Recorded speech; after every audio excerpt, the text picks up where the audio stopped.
दिल्ली के अशोक होटल में ओलंपिक के पदक विजेताओं का समारोह में भव्य सम्मान। खेल मंत्री अनुराग ठाकुर ने हर विजेता को एक एक स्मृति चिन्ह भेंट किया। पूर्व खेल मंत्री किरण रिजिजू भी मौजूद रहे। टोक्यो ओलंपिक में भारत ने इस बार जीते हैं 7 मेडल्स। ओलंपिक में गोल्ड मेडल विजेता नीरज चोपड़ा, सिल्वर मेडल जीतने वाले रवि दहिया, ब्रॉन्ज जीतने वाले बजरंग पुनिया, लवलीना बोरगोहेन और हॉकी की पुरुष और महिला टीमों को सम्मानित किया गया। सम्मान समारोह में ओलंपियन नीरज चोपड़ा बोली, ये गोल्ड मेरा नहीं पूरे देश का है। मैंने ओलंपिक में साबित करके दिखाया, विरोधी को देखकर घबराना नहीं चाहिए। एबीपी न्यूज से बोले गोल्ड मेडल विजेता नीरज चोपड़ा, अगले ओलंपिक में एथलेटिक्स में और बेहतर प्रदर्शन करूंगा। हर खेल के खिलाड़ी से ऐसे ही प्रेम करें। दिल्ली के अशोक होटल में दिखी भावुक तस्वीर। हाथों में गोल्ड मेडल लिए नीरज चोपड़ा माता पिता के साथ बैठे दिखे। माता पिता को भी मेडल पहनाकर गर्व का एहसास कराया। पिता बोले, बेटे की मेहनत रंग लाई। स्टार बॉक्सर लवलीना ने एबीपी न्यूज से कहा, देश लौटकर बहुत अच्छा लग रहा है। ओलंपिक में मेडल जीतने का सपना पूरा हुआ, आगे और मेडल्स लाएंगे। टोक्यो से देश लौटी भारतीय पुरुष और महिला हॉकी टीम ने अशोक होटल में केक काटकर मनाया जश्न। महिला हॉकी खिलाड़ियों ने राष्ट्रगान भी गाया। सम्मान से पहले ओलंपिक के पदक विजेताओं का दिल्ली एयरपोर्ट पर हुआ भव्य स्वागत। गोल्ड मेडल विजेता नीरज चोपड़ा, रवि दहिया, बजरंग पुनिया और लवलीना की झलक पाने उमड़ी लोगों की भारी भीड़। विजेताओं के सम्मान में समर्थकों में दिखा जुनून। सिल्वर मेडल विजेता पहलवान रवि दहिया के साथ सेल्फी लेने की कोशिश करते दिखे लोग। दिल्ली एयरपोर्ट से ओलंपिक पदक विजेताओं के अशोक होटल जाने के दौरान सड़कों पर निकला गाड़ियों का काफिला। सैकड़ों फैंस अपने हीरो के साथ चलते दिखे। ओलंपिक विजेताओं के स्वागत के वक्त कुछ समर्थकों ने ढोल नगाड़ों के बीच विजेताओं को कंधे पर भी उठाया। गाड़ियों पर चैंपियन खिलाड़ियों को बिठाने के लिए सुरक्षा बलों को करनी पड़ी भारी मशक्कत। ओलंपिक गोल्ड विजेता नीरज चोपड़ा सुबह 10 बजे और भारतीय पुरुष हॉकी टीम सुबह 11 बजे प्रेस कॉन्फ्रेंस करेगी। लोकसभा से आज पास हो सकता है 127वां संविधान संशोधन विधेयक। कल हंगामे के बीच पेश हुआ बिल। संशोधन के बाद राज्यों को मिलेगा ओबीसी दर्जा तय करने का अधिकार। विपक्ष भी बिल के साथ। बीजेपी ने राज्यसभा में अपने सांसदों को 3 लाइन का व्हिप जारी किया। सांसदों को आज और कल सदन में मौजूद रहने को कहा।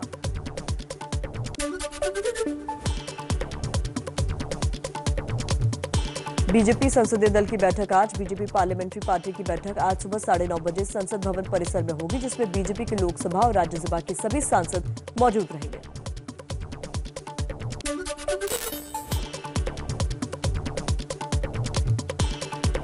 महाराष्ट्र के पूर्व सीएम देवेंद्र फडणवीस ने संसद भवन में अमित शाह से मुलाकात की।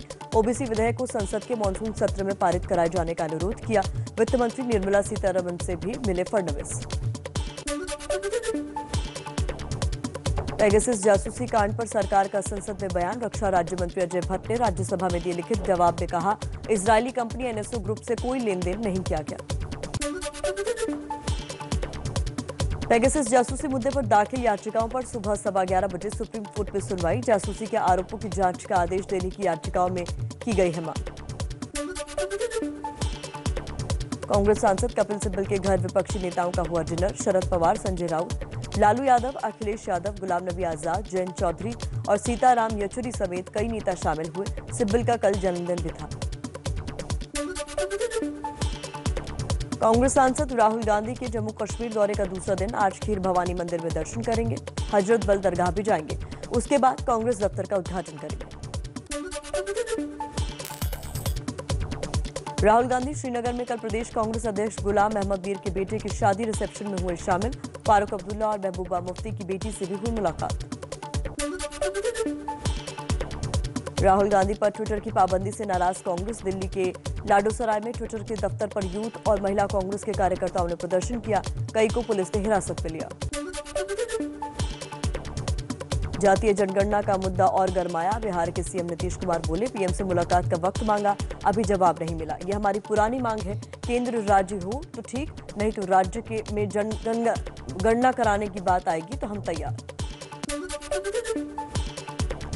मिजोरम से सीमा विवाद के बीच असम के सीएम हेमंत बिश्व शर्मा दिल्ली में पीएम मोदी से मिले। कहा, मौजूदा हालात की जानकारी दी। समस्या का हल निकालने के लिए मेघालय सरकार से बातचीत जारी है। आईएनएलडी के नेता ओम प्रकाश चौटाला ने दिल्ली में समाजवादी पार्टी के नेता मुलायम सिंह से मुलाकात की। कहा, मुलायम के स्वास्थ्य का हालचाल पूछने आया था। चलिए अब आगे बढ़ते हैं और बाढ़ और बारिश से जुड़ी कुछ अहम खबरें आप तक पहुंचाएं तेज रफ्तार में। एमपी के सिंगरौली जिले में लगातार भारी बारिश से और बिगड़े हालात। जिंदगी दांव पर लगाकर नदी नाले पार कर रहे लोग। करोड़ों का डिस्ट्रिक्ट मिनरल फंड होने के बाद भी सड़क पुलों का निर्माण न होने से गहराए सवाल। सिंगरौली में रोकने और समझाने के बावजूद उफनती नदी को बाइक सवार 2 लोगों ने पार करने की कोशिश की। बीच पुल पर फंसे पुलिस वालों ने मशक्कत के बाद बचाया। छतरपुर में नेशनल हाईवे 86 पर 4 लेन निर्माण के लिए बनाया गया अस्थायी पुल बारिश में बहा। दोनों तरफ लगा 4 किलोमीटर लंबा जाम।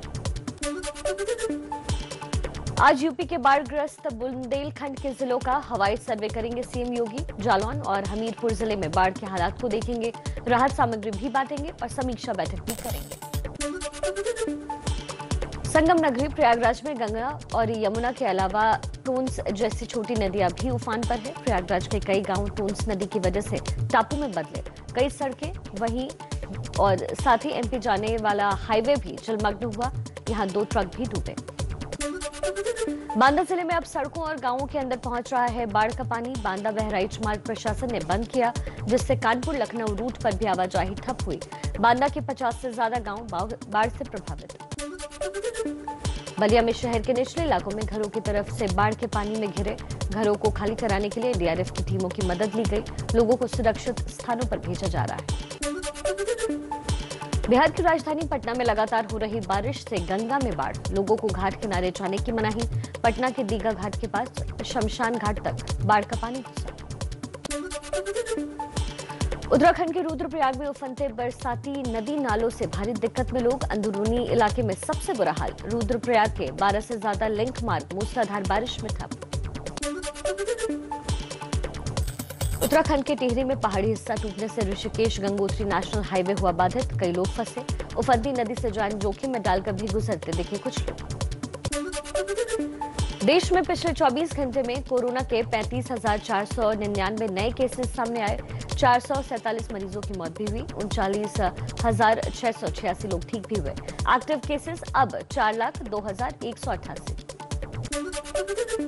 मुंबई में पिछले 24 घंटे में कोरोना के 208 नए मरीज मिले। 3 लोगों की मौत हुई।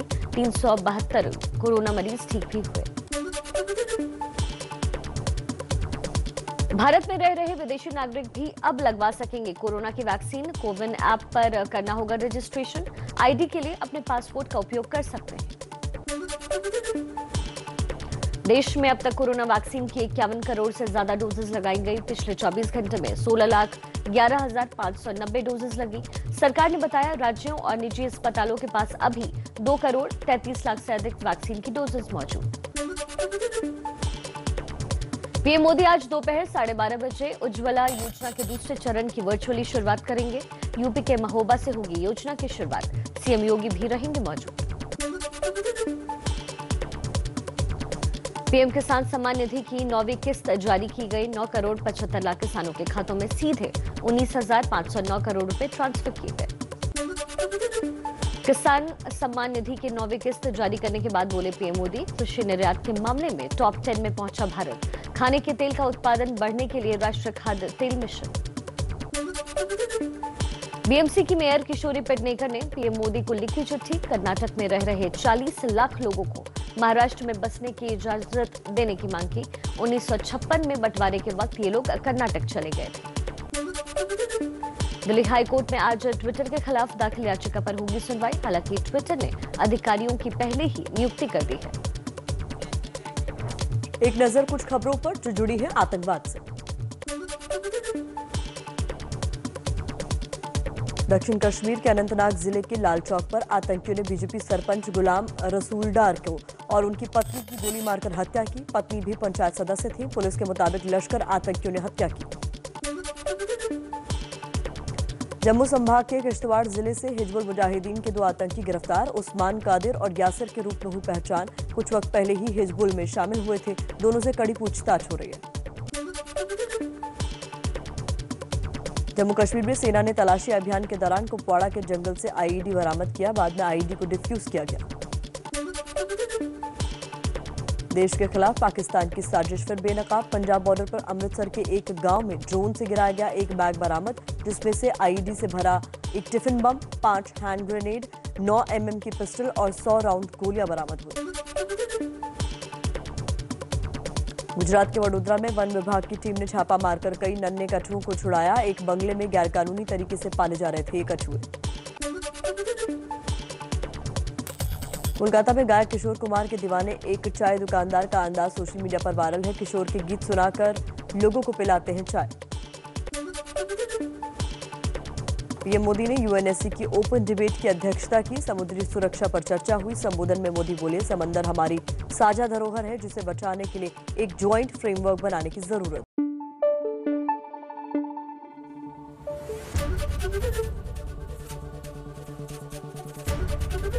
एबीपी न्यूज आपको रखे आगे।